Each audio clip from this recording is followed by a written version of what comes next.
Сәлеметсіздер ме, құрметті 5 А сынып оқушылары. Қазақ тілі сабағына қош келдіңіздер. Сабағымыздың тақырыбы табалдырықты баспа. На сегодняшнем уроке мы узнаем, почему нельзя наступать на порог. Повторение пройденных тем. Единственное число. Первое лицо я, мен. Второе лицо ты, сен. Вежливая форма в, вы, сіз. Третье лицо он, она, оно, ол. Множественное число мы, біз, вы, сендер. Вежливая форма вы, сіздер. И третье лицо они, олар. Жіктеу, жіктік жалғаулар.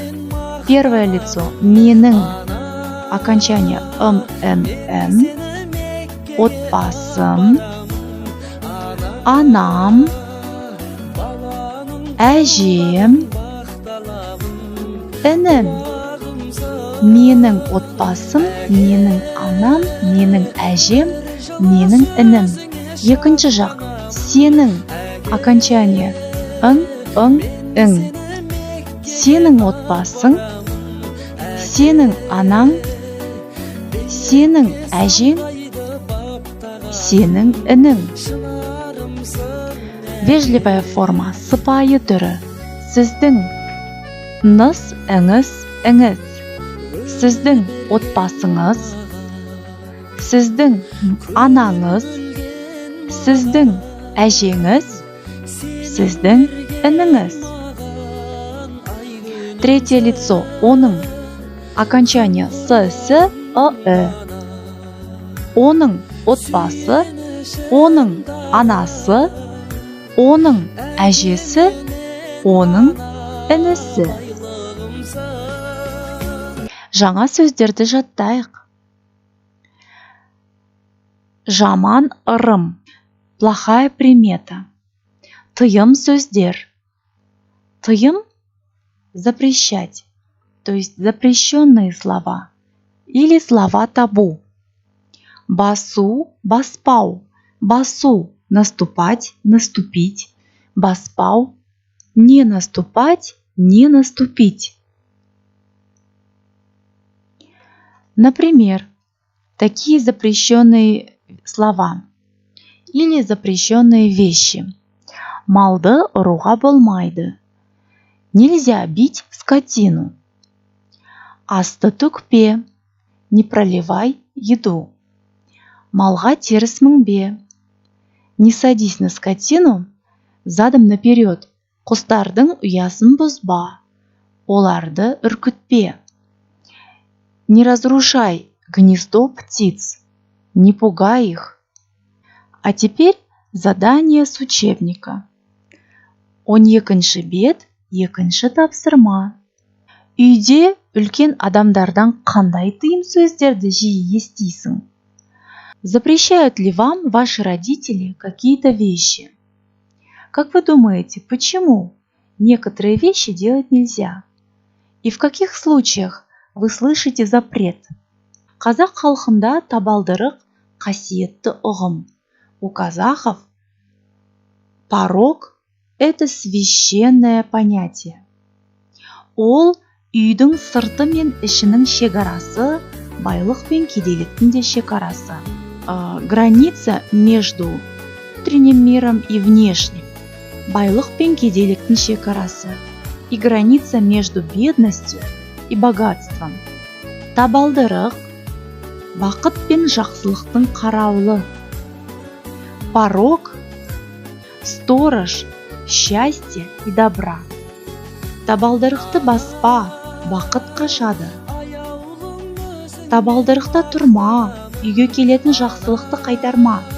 Табалдырықта тұрып, кедейлікті шақырма, жаман ырым бастама деген тыйым сөздер жай айтылмаған.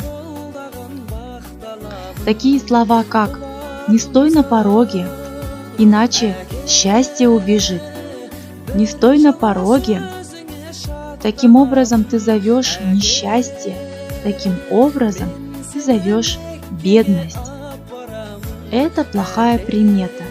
Табалдырық бақыттың белгісі. Табалдырығыңнан құтсыз адам аттаса, кедей боласың. Құтты адам аттаса, бай боласың. Если несчастный человек переступит твой порог, ты станешь бедным. А если твой порог переступит счастливый, хороший человек, то ты станешь богатым. Сондықтан, жас келін алғаш табалдырықтан кіргенде жақсы ырым жасалады. Именно поэтому, когда переступает порог молодая невеста, совершают приметы, которые приносят счастье. Оған шашу шашып, құт шақырып, оң аяғымен бисмилла деп кіргізген. Когда заходит невеста, бросают шашу, то есть сыпят конфеты, деньги, еще какие-то предметы. И говорят в этот момент бисмилла. И проводят другие обряды на счастье. Уяна бузба. Это мы уже читали. Нельзя разрушать чужое гнездо. Бұлақты былғама. Не загрязняй воду. То есть бұлақ это родник или ключ. Родник загрязнять нельзя. Көкті жұлма, не рви траву. Орманды өртеме, не поджигай лес. Аққуды атпа, не стреляй в лебедя. Жас шыбықты кеспе. Не срывай, не срубай молодые побеги, молодые деревья. Құмырсқаның илеуін бұзба. Не разрушай муравейник. Суға түкірме, не плюй в воду. Ребята, задумайтесь, для чего нужны все эти запрещающие вещи? Как вы думаете, связано ли это с экологическим состоянием? Если мы будем все вокруг себя рушить, убивать, поджигать, ломать, то в каком месте, в какой среде мы будем жить? Подумайте об этом. Следующее задание. Страница 13, задание номер 8. 8-ші тапсырма. Нужно найти антонимы к словам.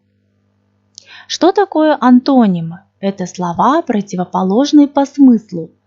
Мағынасы қарама-қарсы сөздер. Толстый – противоположное значение – худой. Медленный – противоположное значение – быстрый. Дешевый – дорогой. Молодой – старый.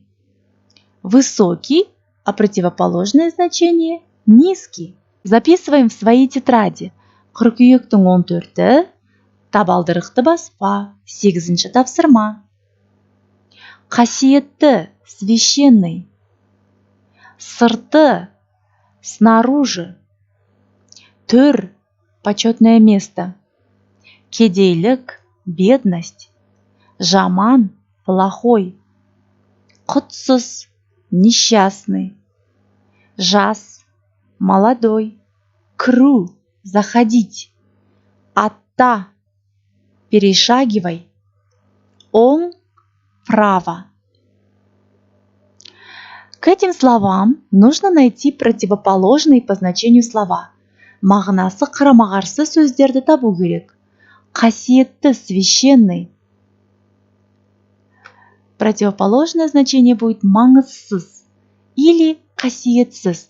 Но для того, чтобы не повторяться, қасиетті, қасиетсіз, у них один корень, я выбрала другое слово. Маңызсыз. То есть есть священный, а есть несвященный или незначительный, что будет маңызсыз. Сырты. Наружная оболочка или снаружи. Противоположное значение іші. Снаружи, внутри. Сырты, іші.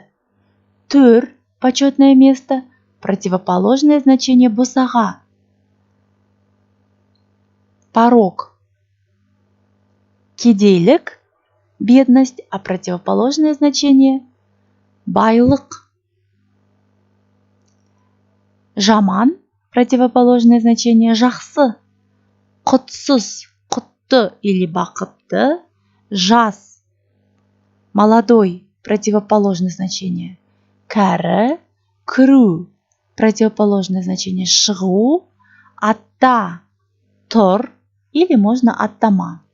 Оң, право, а противоположно будет лево, сол. Жұмысты дәптерімізге жазамыз. Осымен біздің сабақ аяқталды. Балалар, бүгін біз тыйым сөздермен таныстық. Және неге босағаны аттамау керектігін білдік. Нельзя наступать на порог для того, чтобы не отогнать от себя счастье, богатство и удачу. Удача заходит через порог в наш дом. Богатство заходит через порог в наш дом. И все хорошее заходит через порог. А если мы на него наступаем, то мы блокируем эти все энергии. И тем самым оставляем наш дом без всего хорошего. Поэтому в древности старшие запрещали наступать на порог. Сау саламатты болыңыздар. Келесі кездескенше.